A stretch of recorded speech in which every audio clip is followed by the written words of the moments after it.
ఇక చివరిగా తీసుకుంటే మీ పైన ఒక ప్రధానమైన ఆరోపణ వినిపిస్తోంది, ఇంతగా చేస్తుంటే బయట నుంచి ఆరోపణలు వినిపిస్తున్నారు, అదే మేము అడుగుతున్నాము.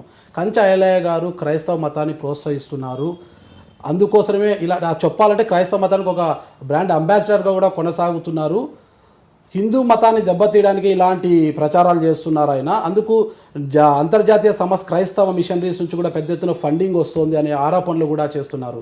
వారికి మీరు ఇచ్చే సమాధానం ఏమంటారు? ఇప్పుడు నువ్వు నన్ను ఇక్కడ ఇంటర్వ్యూ చేస్తున్నావు. నేను 39 ఏళ్ళు ప్రొఫెసర్గా పనిచేసిన. నా శాలరీ ఎంతో తెలుసా? నేను దిగిపోయినాటికి 1,75,000. నాకు రిటైర్ అయిన తర్వాత వచ్చే పెన్షన్ ఉంది, నా శాలరీ స్లిప్ ఉంది, నా పెన్షన్ ఉంటుంది, నా ఇన్కమ్ ట్యాక్స్ ఉంది. నన్ను అడిగే వాళ్ళు ఎవరో ఒక్కరు చెప్పు, వాళ్ళ శాలరీ ఎక్కడి నుంచి వస్తుంది? ఇవన్నీ కథలు. ఒకరు క్రైస్తవుల మీద దాడులు జరుగుతుంటే అది తప్పని చెప్తే కథలు, ఇంకొకరు వేరే మైనారిటీ, ఇవన్నీ కుదరవు. ఇవన్నీ నేను ఒక ఊళ్ళో పుట్టిన, చెట్టు కింద పోచమ్మ, కట్ట మీద మైసమ్మ. ఇవాళ మా పూర్వీకుడు మొట్టమొదటి నగరం కట్టిన హరప్ప, కుర్మకులం దేవుడు బీరప్ప.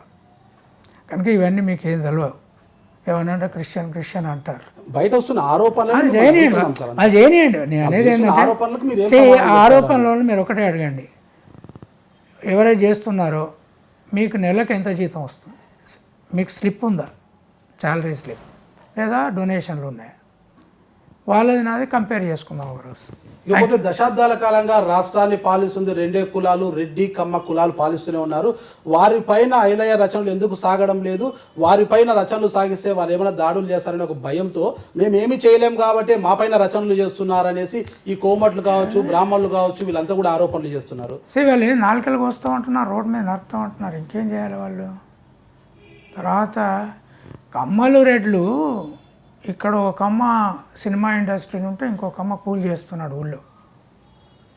మన్రేగాలో పనిచేసే కమ్మలు ఉన్నారు, ఎంప్లాయ్మెంట్ గ్యారంటీ స్కీమ్లో రిజిస్టర్ చేసుకొని తట్టలెత్తే కాపు ఉన్నారు, రెడ్డి ఉన్నారు.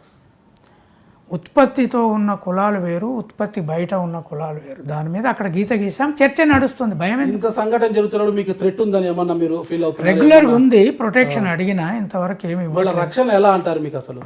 ఇగో రక్షణ లేకపోతే చస్తారు. స్టేట్ రక్షిస్తే కొంతకాలం బతుకు. పోలీసులు ఏమైనా ఆశ్రయించారా రక్షణ కల్పించమని? మగాళ్ళు కొద్ది రోజులు ఉంచిండ్రు, ఇప్పుడు లేదు. ప్రస్తుతానికి నా బాధ్యత నేను చేసిన రక్షణ లేకపోతే చాలా మందిని చంపిన చరిత్ర ఉంది. దానికి భయపడి రచయిత ఆగడానికి. Please subscribe I dream.